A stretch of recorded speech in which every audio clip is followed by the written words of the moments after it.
എന്താ പതിവില്ലാതെ ഒരു വിളി? അങ്ങനെ ഒരു ഉൾവിളി ഉണ്ടായിടോ.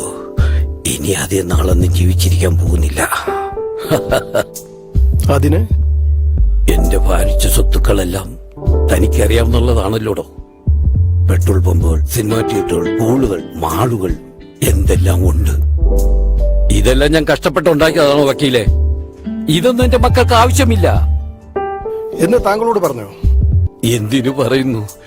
എന്റെ അന്നമ്മ മരിച്ചിട്ട് 10 വർഷമായി.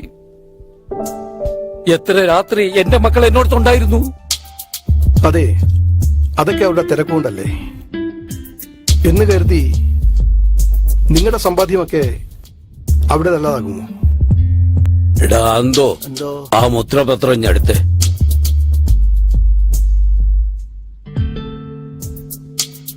മുതലാളി,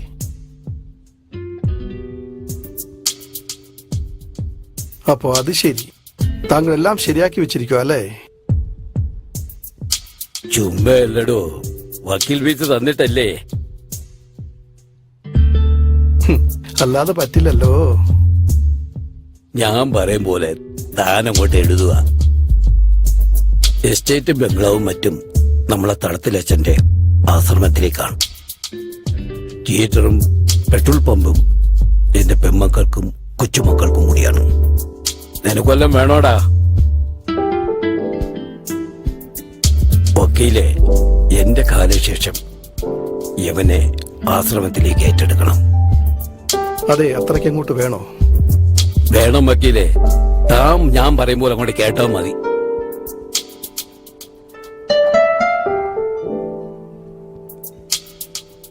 താങ്കൾ പറയുന്ന പോലെ ചെയ്യാം.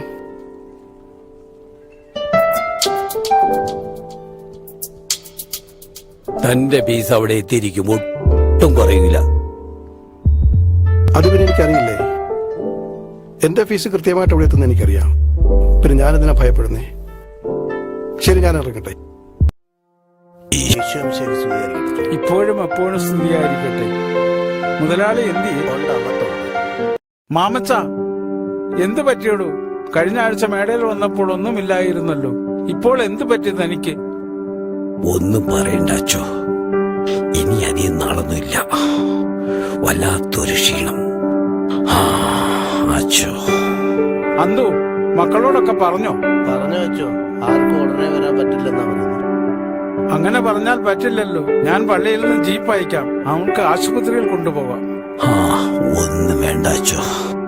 തന്റെ ഈ കടുംപിടുത്തമാണ് ശരിയാകാത്തത്. ജോക്കുട്ടൻ എന്നോട് കുറെയൊക്കെ പറഞ്ഞിട്ടുണ്ട്. ആർക്കും എന്നെ വേണ്ട അച്ചോ. എല്ലാവർക്കും എന്റെ സ്വത്തുക്കൾ മാത്രം മതി. അത് തന്റെ സ്വത്തുക്കൾ മക്കൾക്കല്ല മറ്റാർക്ക് കൊടുക്കാന്? അത് അവർക്ക് അവകാശപ്പെട്ടതാണ്. അന്തോ ആ കവർ അച്ഛനെടുത്തു കൊടു. അച്ചോ, ഇതൊന്ന് നോക്ക്.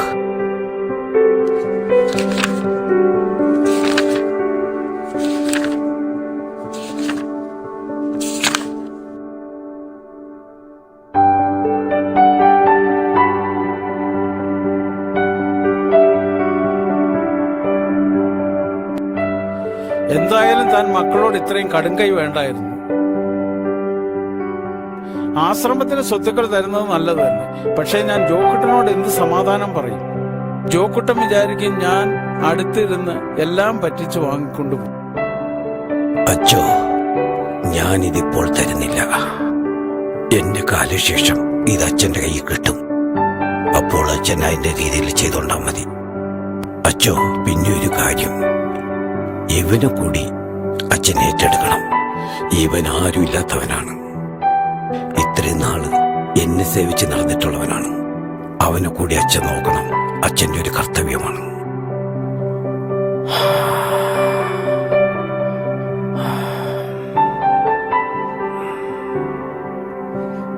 മാമച്ച, ഇപ്പോൾ ഞാൻ പോവുകയാണ്.